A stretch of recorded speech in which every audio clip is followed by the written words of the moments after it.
Hello, this is Bethany Dailey with Gettin' It Pegged, and I'd like to share with you a super fun and festive and a little bit spooky stitch that you can do on your knitting looms. It involves making slip to the front of your work stitches and bobbles to create a dangling spider. So let's get to it, shall we? Alright, I have cast on to my loom from left to right onto 7 pegs, which are the number of pegs that you need for this pattern repeat. It's also going to require at least 16 rows. You can actually take it farther because the last several rows are the length of the web that the spider is dangling from. So the first row is going to start out directly in making the spider. So you may want to put some rows before this to set up the place where the spider might be dangling. Okay, so the first stitch is going to be a purl.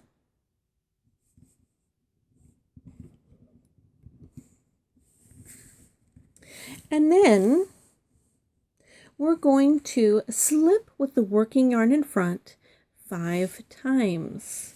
So there's 2 ways to do this. The first way is you can pick up the loop that's on the peg and then take your working yarn and slip it behind the peg. So it's totally free. It's behind the peg but in front of the work, and then replace the loop. But the way that I find that this works the easiest is to go as if you're going to purl, and instead of removing that loop off of the peg and then replacing the new loop on, what you're going to just do is take that new loop and place it over the peg and then snap it free. And that is the same as what I just did here, just a little bit more streamlined, doing it that way. And let's do that again so you could see it. So I'm going to go as if I'm going to purl, and then I'm just going to put that new loop over the peg and snap it down here. And you can see that our working yarn is loose on these 3 pegs here, just traveling behind the work. Let's do that for the next one. There. And one more, because we've got 1, 2, 3, 4, and we need to do 5. Just like that. And then the last stitch is a purl.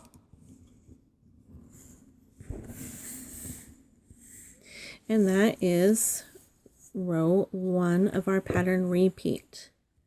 Row 2 is simply going to be all purls.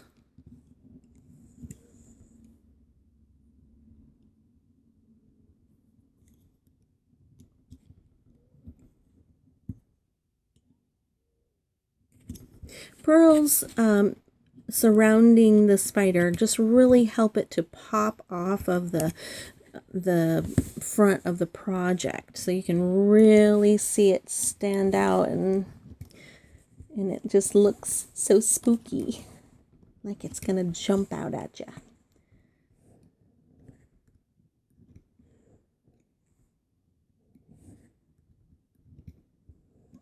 Okay, now we're going to repeat these 2 rows, and we're actually going to do that until we have finished with row 7. So let's go row 3 again. It's a purl, and then slip with working yarn in front 5 times. So like this. 1, 2,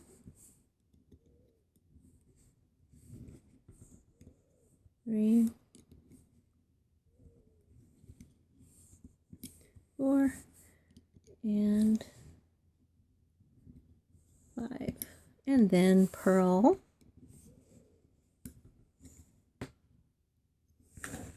And now purl back.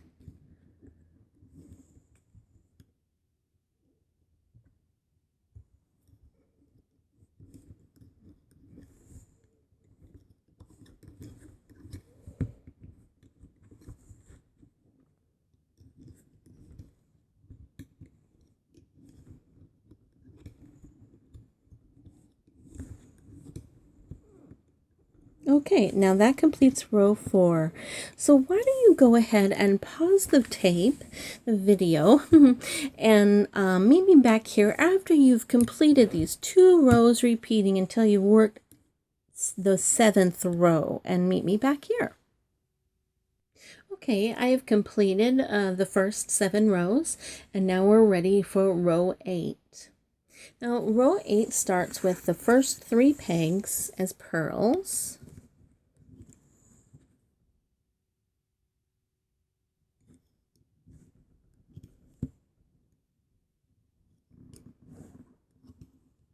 Okay, now, see, I'm sure you've noticed my stitch markers here. The blue ones we'll get to later, but right now this yellow one is our center peg, which is where we're going to be working with right now. It's going to have it's going to gather the legs of the spider as well as making the head of the spider. So we're going to first of all lift this loop up and off the peg and just temporarily hold it. You can use a stitch holder for that if you want, or just hold it in your fingers, which is what I do. Now what you're going to do is reach inside the loom here with your tool, and you're going to pull up all of those 4 loose strands that you have carried in front of the work, but behind the peg, and then you're going to replace that held loop. So now let's count them. You'll have 1, helps if they're in order, 1, 2, 3, 4. These will be the 8 legs, and then our held loop. So you have 5 loops on the peg. Now what we're going to do is E-wrap this peg, and we're going to ignore these 4 bottom loops and knit off this loop here. Now that is 1 E-wrap. We're going to do 3 E-wraps. So let's do 2 more. This is 2 and 3, all worked on that center peg. Okay. Now what you're going to do is pick up the loom. Working yarn goes next to, well, on the other side of the center peg there, because we've already worked the peg, so we just need it to stay on the correct side of the peg. Now I'm going to look underneath here at the back of the work, and I'm going to find the loop that is at the base of those E-wraps that we just did and pull them up. So let's see, here's our E-wraps in there. And then the loop at the base, let's see. It's a purl loop, so it's a little tricky to find. You can find one that's close is good too. That's totally fine. Doesn't have to be super precise. And then you're going to put it back up on the loop, on the peg like that. Okay, now you've got 6 loops on this peg, and what you're going to do is knit them all off now. So you're knitting the second one off there, and that's to finish your tiny little bobble, which creates your head of the spider. And then all of these legs are going to go off one at a time behind here, just like that. And then you'll purl the remaining 3 stitches to finish the row.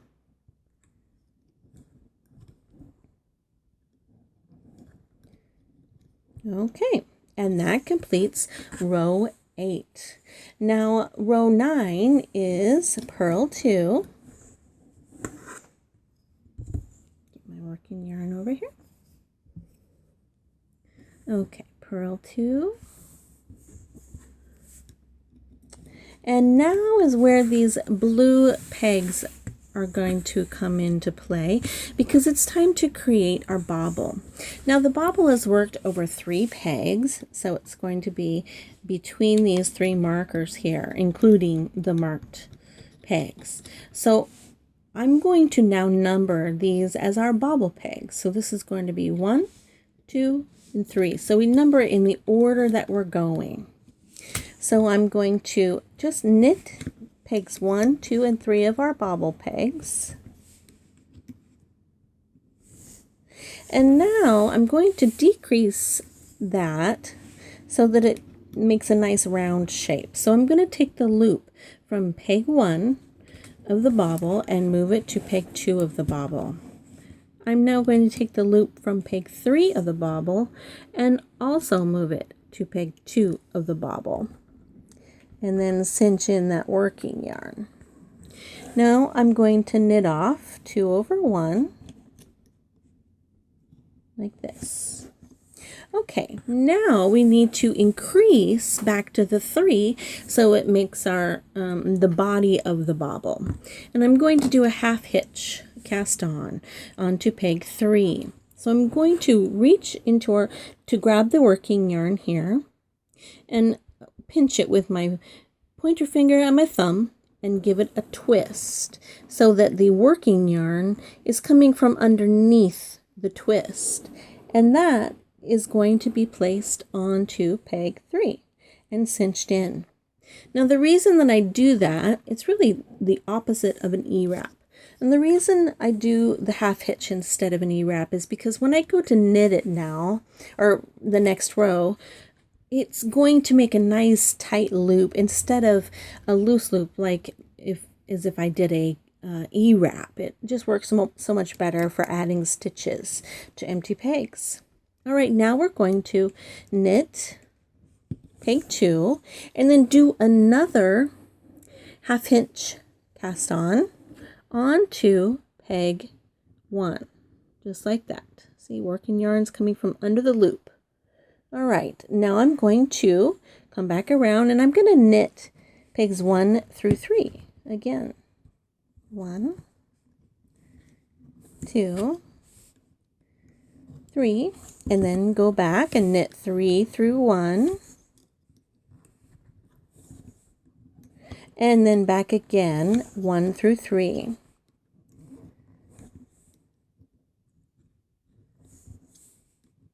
Okay, now it's time to decrease at the top of our bobble. So you're going to move the loop from peg 1 of the bobble to peg 2, and the loop from peg 3 also to peg 2, and you're going to knit off those 2 over 1 on that peg like that. Okay, now we're going from right to left, so we've already worked this center peg, so I'm going to put the working yarn ready to go for the next peg in line. I'm going to put it between 2 and 3 of the bobble. Now, kind of tuck it under here so it doesn't get lost in what I'm going to do next. Now we look inside the loom, and just like we did for the head of the spider, we're going to need to close up the little bit that we've knit here for the bobble. We're going to need to close it up and bring that whole part back up onto the loom to give it its final bobble shape. So we need to find the 3 loops at the base of it and put them back on the pegs. So I found here, this one is for the 3rd loop, or 3rd peg, I'm sorry. Put that one back on there.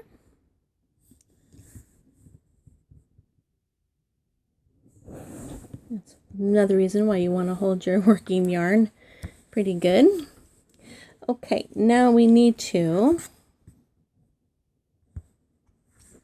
go to the base of the bobble and find the stitch at the base here. I'm going to do that one. And I'm going to pull that up. Whoops. Right there. And I'm going to pull that back up onto the middle peg.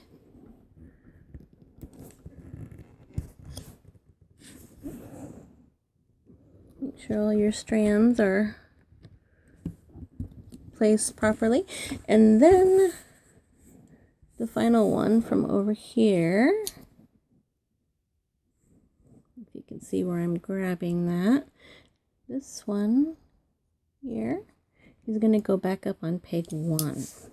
All right, so now we have Our 3 loops are back on our 3 bobble pegs, plus we have 1 more down here, and that will be knit off 2 over 1 in the next row. But right now our working yarn's right where it should be, between 2 and 3, and we're going to just finish the bobble by knitting peg 3 of the bobble right here, just like this. And then it is, to finish the row, it's purl 2. Purl 2. Now we have completed the body of our spider. So now for row 10, it's purl 3,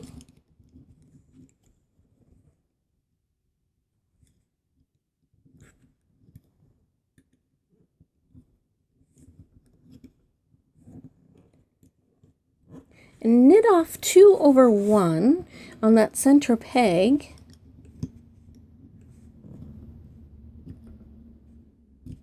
Oops, I was just going to say being careful not to lose that one. Okay.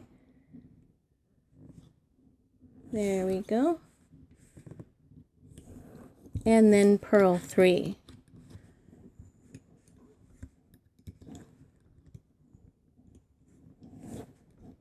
Okay, now is the business of creating the web, and you can actually repeat these stitches for as long as you need to make your web as tall as you want it.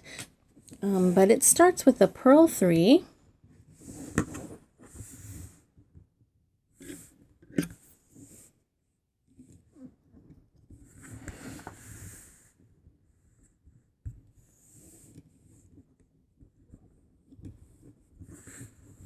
And then we're going to slip with working yarn behind, just like that. Just don't knit it, and purl 3.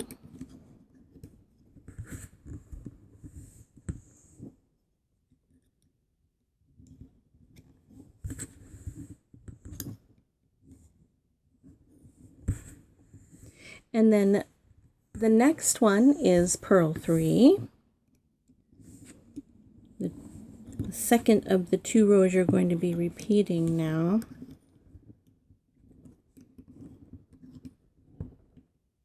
And then the center peg is going to be E-wrapped like this. Knit off. And then purl 3. And those are the 2 rows you will be repeating to make the length of your web. So that was, at this point, 11, 12. So 13, 14, 15, and 16 on the chart are just those same things repeated. I'm just going to do a couple more. So purl 3, then we're going to look at our spider. And the reason why we're doing this to create the web is you slip this, when you slip this peg here on this row, and then come back and E-wrap it on the next row, you're actually making it stand up extra, a little extra from normal stitches. You're making it stand up from the panel of your knitting so that that web really shows up nicely.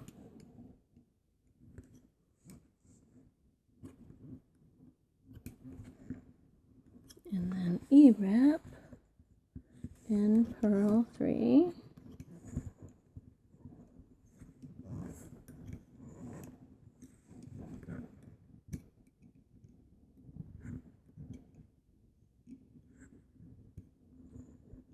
And I'm going to knit off that E-wrap. And that is how the web is made. Okay, now let's take a look at what we have going on under here. Look at that. Our spider is showing up here. Look at that. Isn't he cute? And you can see the web that's coming up, and it's showing up really nicely against the purls. Okay, now what I like to do with my bobbles here, okay, so the head is kind of tucked in. So we're going to use our tool to pull the head out to make it more noticeable. Just needs a little help to pop. Okay. And then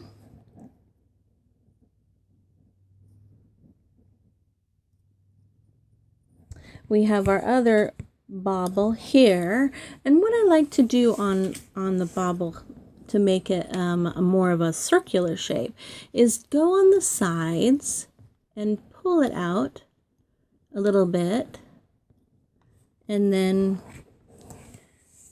the other side, and that just helps set the stitches so that now you have a more round shape and a bobble that's going to just pop right off of your knitted work. Also, those little legs, feel free to pull them from one side to the other because they're just slipped in there, and you can, if they're uneven, you can very easily make them even however you like. Okay, so look at, this is my panel that I've done that has all of these dangling stitches or spiders at different intervals on my square. And that's what it looks like, offset with all purl. And feel free to, there's a link at the bottom of the video that shows, takes you to my post at GettinItPegged.com that has this entire pattern. So feel free to pop on over there and snag that for yourself and have fun knitting all kinds of dangly spiders. So happy spooky knitting to you, and I hope to see you on our next fun adventure at GettinItPegged.com.